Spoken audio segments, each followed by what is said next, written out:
Hungarian Prime Minister Viktor Orban has called on Ukrainian President Vlodomyr Zelenskyy to consider a ceasefire with Russia. Mr. Orban was speaking during his first visit to Kyiv since Russia's full-scale invasion in 2022. President Zelenskyy said Ukraine needed a just peace and called on Europe to maintain the supply of military aid to his country. Viktor Orban's visit was also his first foreign trip since Hungary assumed the EU's rotating presidency on Monday. The six-month term could see some friction, as DW's Lucia Schulten reports. Hungary, head of the rotating EU Council presidency for the second half of 2024, has ambitious plans for the bloc over the next 6 months. The motto of the Hungarian presidency is "Let's make Europe great again." Our motto refers to an active, proactive presidency. It reflects the expectation that we are stronger together than we are apart, and that together we can all remain who we are.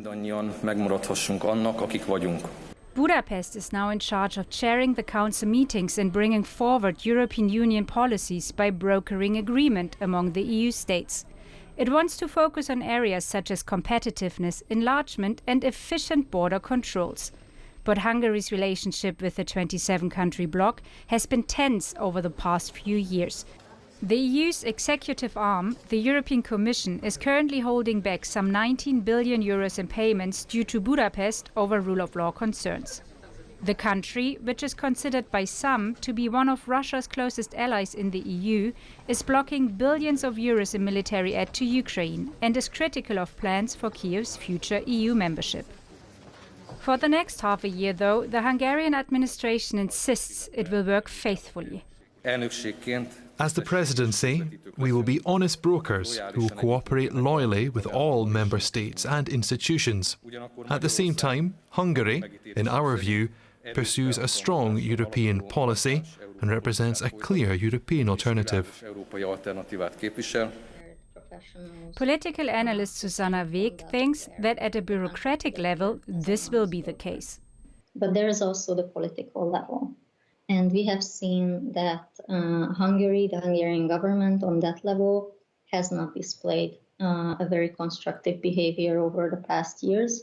And I do not see a reason why that behavior would change on issues that the Hungarian government considers sensitive for itself. But Weg thinks the influence of the Hungarian presidency on EU politics will be limited. After the elections, the European institutions are in a transition phase, which leads to a slower pace in the lawmaking machinery. A new EU Commission is due to enter office by the end of the year. In the meantime, Hungary will try to leave its mark on Europe. Let's have a look at this with Kim L. Scheppele, who's Professor of International Affairs at Princeton University and joins us today from the French city of Lyon. Well, welcome to DW, Professor. How nervous should EU leaders be now that one of the bloc's chief wreckers will be setting the bloc's agenda for the next 6 months? Well, I think it needs to be moderately nervous and it needs to actually stay on its toes, because Viktor Orban's been planning the rotating presidency for years now. He's had a huge staff of people working on this. The Hungarian government bought a building in Brussels to stage a lot of events. They've actually organized something like 1,500 events during their 6-month presidency, even though most of the EU is going to be kind of on hiatus between 2 different commissions and 2 different parliaments.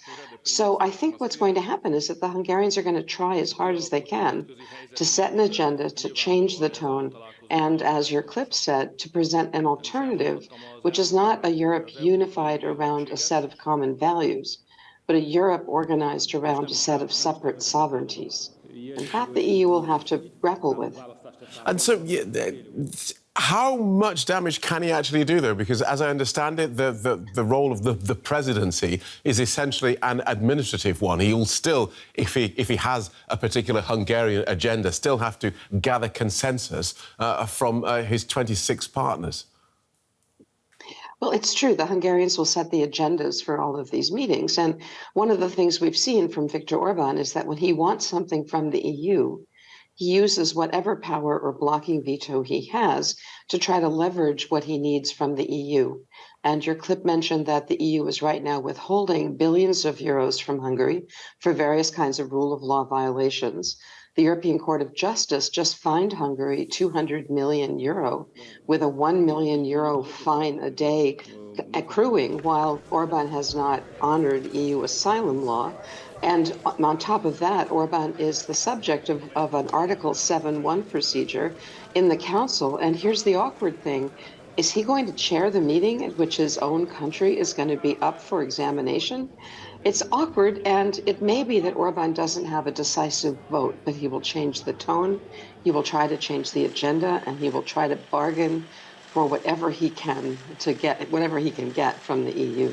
Let's talk more about the Hungarian Prime Minister. He's been in Ukraine for talks with President Zelenskyy today, pushing for what he called a quick ceasefire that he said could accelerate talks. Should we take his words at face value?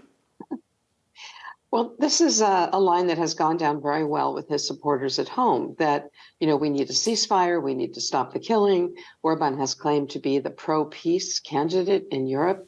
But of course, anybody who understands the Ukrainian-Russian conflict knows that if you stop the fighting right now, Russia basically wins a lot of what it's set out to get. And so the EU has mostly been united around the idea that this is really not a moment to have a ceasefire. It's just that it's hard to argue against somebody who says, I want peace, I want a ceasefire, we must end the conflict. Of course that's attractive. It's just not the world we live in. And so that brings us to what we've been hinting at here, the Viktor Orban's apparent warmth for Russia and its president. What do you believe is behind that? Well, so again, Orban could see that the EU was going to cut crucial funds that Orban needed to maintain his government, which is, I think, by all measures, the most corrupt government in the EU. And so when he saw that the EU was closing in on him and possibly cutting a lot of the funds that he needed to pay off his supporters and his oligarchs, he looked for money elsewhere. And so at first he went to Russia, which actually gave him quite a lot of support, subsidies for building a new nuclear power plant. But now, of course, Russia's fallen on harder times. So Orban's real attention in the last year or so has been to try to court China. So Xi Jinping actually made a visit to Hungary. Something like 44% of all foreign direct investment that China makes in the EU goes to one little country, namely Hungary. And all of this is designed to prop up Orban if the EU cuts his funds. So that's what he wants to get out of this. But he's also, therefore, not a reliable player when it comes to cooperating with other member states in EU foreign policy. Is there any upside for the European Union in Viktor Orban's close ties to Russia or indeed to China? Well, he claims that, again, the language of honest broker has come up multiple times. And Orban keeps saying, look, I'm the one who can talk to everybody. I'm the one who can negotiate a peace agreement. I'm the one who can solve problems with China. Now, so far, none of that has happened. Orban, either because the EU doesn't trust him to do it or because the Chinese and the Russians don't trust him to do it. But that's always what he says. Somebody has to talk to all sides, which, again, makes a lot of sense if you just take it at face value. But if you embed it in the context that Orban is talking about, it's not nearly as innocent as it looks. So is there an upside? I am not sure about that. I think actually rather not. And there's one other downside that I should mention, which is that the last time Orban held the rotating presidency, and already in the first couple of days of this one, Orban has used the rotating presidency at the EU to crack down on opposition at home. So just in the last couple of days, he has cracked down on the leading investigative news source, and he's cracked down on Transparency International. And most of the other NGOs that receive foreign funding are really in for a rough ride while he has the rotating presidency, even though the European Commission filed an infringement action against him for setting up this investigative authority that is actually harassing all of these civil sector organizations. He assumes when he's president of the rotating president, that he can block anything the EU would do to go after him. So he's going to have a field day at home consolidating power. Fascinating analysis, and we thank you for it, Professor Kim L. Scheppele from Princeton University. Thank you so much. Thank you very much.